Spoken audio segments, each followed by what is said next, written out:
Assalamualaikum warahmatullahi wabarakatuh. Bismillahirrahmanirrahim. Alhamdulillahil malikil haqqil mubin. Alladzi an'ama alaina bi ni'matil imani wal islami wa syari'atihil mubin. Assalatu wassalamul atammanil akmalani ala sayyidina Muhammadin wa ala alihi wa ashabihi wa man tabi'ahum bi ihsanin ila yaumiddin. Amma ba'd.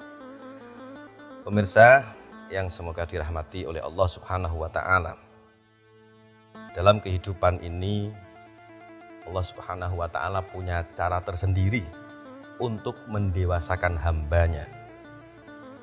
Cara Allah dalam mendewasakan hambanya ini sangat bermacam-macam. Di antaranya Allah mendewasakan hambanya dengan cara menurunkan ujian, dengan cara menurunkan musibah, dan dengan menurunkan bala. Tentunya ujian, cobaan, bala yang diturunkan oleh Allah Subhanahu wa Ta'ala ini adalah dalam rangka untuk mendewasakan hambanya. Sampai mana hambanya ini bisa menjadi hamba-hamba yang dewasa? Sampai mana hamba Allah ini menjadi hamba-hamba yang loyal kepada Tuhannya? Ujian dan cobaan yang telah diturunkan oleh Allah Subhanahu wa Ta'ala harus kita lihat sebagai salah satu bentuk kecintaan Allah kepada hambanya.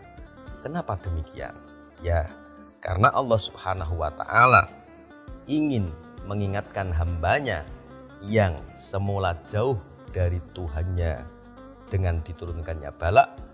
Allah mengingatkan hambanya karena berdasarkan rasa cintanya kepada hamba, Allah mengingatkan dengan diturunkannya bala agar supaya hamba-hamba ini kembali ingat dan mendekat kepada Allah Subhanahu wa Ta'ala.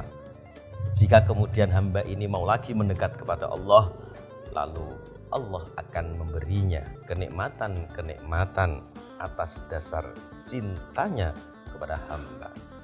Para pemirsa yang semoga dirahmati oleh Allah Subhanahu wa Ta'ala, kedewasaan seorang hamba ini akan terekspresikan dalam salah satu bentuk perilaku kesadaran dengan adanya ujian yang diturunkan oleh Allah. Kesadaran inilah yang kemudian menggiring perilaku mereka untuk semakin mendekat kepada Allah Subhanahu wa Ta'ala. Orang-orang yang dewasa, orang-orang yang berpikiran dewasa akan bisa berpikir dengan melihat jangka panjang ke depan bagaimana ia akan mengarungi kehidupan ini. Orang yang berpikiran dewasa akan memiliki pemikiran yang visioner. Dia tidak selalu terlelap dalam masa lalu, akan tetapi ia selalu menatap masa depan. Ujian yang tengah dihadapinya ini disikapi dengan cara bagaimana agar supaya ke depan ini akan menjadi lebih baik. Tentunya hamba yang dewasa akan selalu mendekat kepada Allah Subhanahu wa Ta'ala. Itulah cara Allah di dalam mendewasakan hambanya. Lalu kemudian yang kedua, Allah juga punya cara yang lain di dalam mendewasakan hambanya. Di antaranya adalah Allah menjadikan orang-orang yang berbuat makar yang dihidupkan oleh Allah di tengah-tengah kehidupan masyarakat. Orang-orang yang seperti ini tentunya akan selalu melakukan hal-hal yang mengganggu ketertiban hidup masyarakat. Orang-orang yang seperti ini akan selalu menciptakan suasana yang tidak tentram dalam kehidupan bermasyarakat. Tentunya orang-orang yang seperti ini sebagaimana yang difirmankan oleh Allah Subhanahu wa Ta'ala, wa kadzalika ja'alna fi kulli qaryatin akabira mujrimiha liyamkuru fiha al-ayah. Begitu juga Allah menciptakan orang-orang yang berbuat makar dalam satu perkampungan. Akan tetapi mereka tidak sadar kalau mereka berbuat makar. Dan makar itu konsekuensinya justru akan kembali kepada dirinya. akan tetapi mereka tidak paham. Ini adalah merupakan sunnatullah. Di suatu perkampungan ada orang yang selalu menciptakan kegaduhan. Di suatu kampung ada orang yang memang sengaja diciptakan oleh Allah untuk mengganggu kehidupan orang lain. Akan tetapi di balik itu semua ternyata itu adalah merupakan cara Allah di dalam mendewasakan hambanya. Hamba yang dewasa tentunya akan bisa bersikap bagaimana menghadapi orang-orang yang seperti itu. Sikap yang diharapkan di dalam menghadapi orang itu adalah bagaimana agar supaya kita selaku orang yang ingin adanya kebaikan berusaha untuk menjauh dari perbuatan-perbuatan yang dilakukan oleh orang tersebut. Bukan malah justru kita mendekat dan masuk dalam pusaran orang-orang tersebut. Artinya kita harus mawas diri untuk selalu meningkatkan dan kualitas amal diri kita.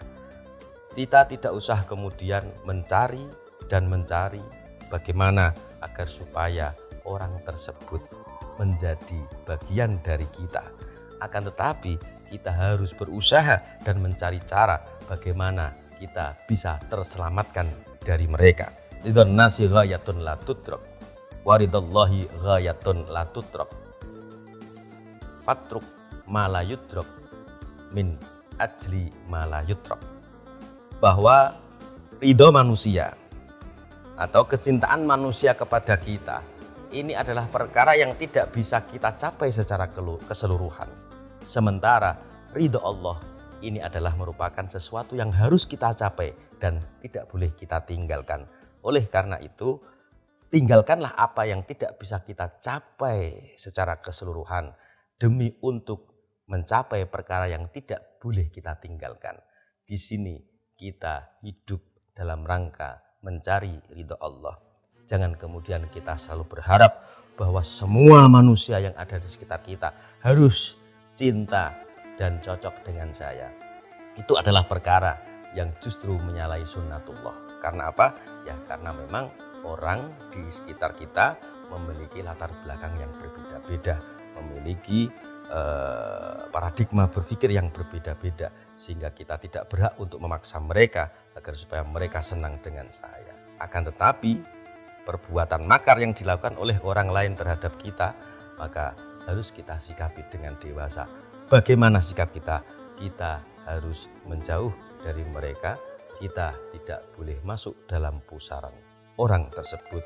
Sehingga apa? Sehingga yang kita harapkan adalah bagaimana agar supaya dalam membangun relasi sosial dalam kehidupan ini kita bisa selalu mawas diri dengan meningkatkan kualitas amal diri kita tanpa harus mencari apa yang sering dikatakan oleh para guru-guru kita, yaitu mencari pengaruh, mencari popularitas, mencari ketokohan dan lain sebagainya. Itu adalah hal yang semestinya tidak butuh dan tidak usah kita cari, karena hal tersebut akan datang dengan sendirinya. Begitulah kemudian bagaimana kita didewasakan oleh Allah Subhanahu wa Ta'ala dalam mengaruhi kehidupan di dunia ini.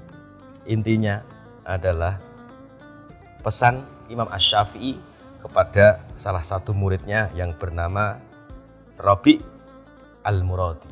Ya Rabi', ridhon nasi ghayatun la tudrak, fa'alaika bima yuslihu nafsaka falzam. Wahai Rabi', ridho manusia atau kecintaan manusia kepadamu ini adalah sesuatu yang tidak bisa kau capai secara total, tidak bisa kau capai secara keseluruhan. Oleh karena itu fa'alaika bima yuslihu nafsaka. Oleh karena itu kamu harus selalu memperbaiki diri. Falzamhu, maka kamu harus komitmen akan hal ini. Kita harus selalu memperbaiki diri. Jangan kemudian kita melakukan hal-hal yang kontraproduktif. Bagaimana agar saya ini mendapatkan pengaruh yang sangat besar di mata masyarakat?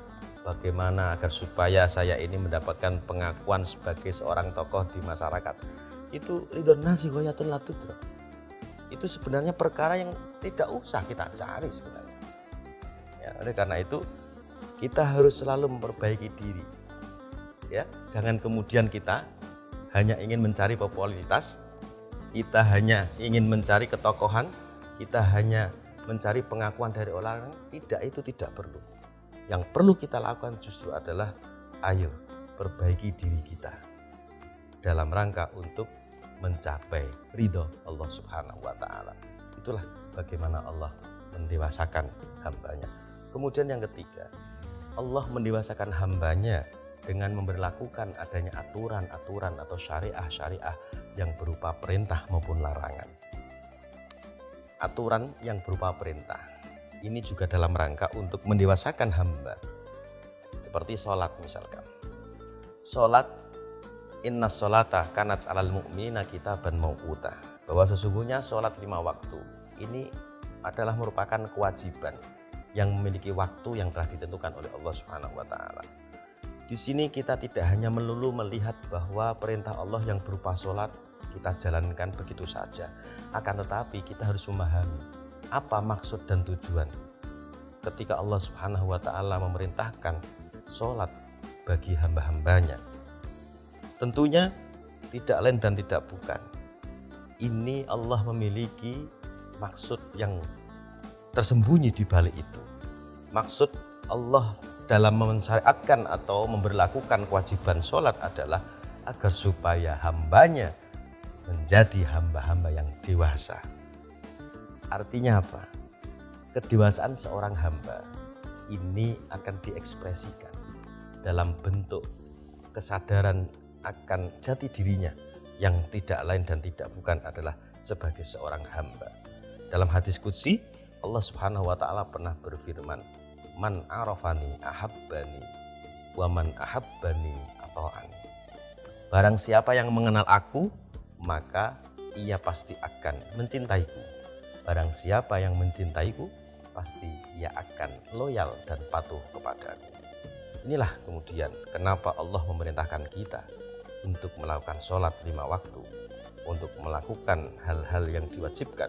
Ini adalah dalam rangka untuk mendewasakan kita, agar supaya kita ini tersadar akan jati diri kita yang tidak lain dan tidak bukan adalah innama ana abdun min ibadillah. Kita tidak lain dan tidak bukan hanyalah seorang hamba, yang mana seorang hamba ini adalah merupakan sifat yang paten dan melekat di dalam manusia. Jabatan, ketinggian ilmu yang diperoleh, kekayaan harta yang dimiliki, ini tidak akan bisa menghilangkan jati diri seorang manusia yang berupa hamba Allah.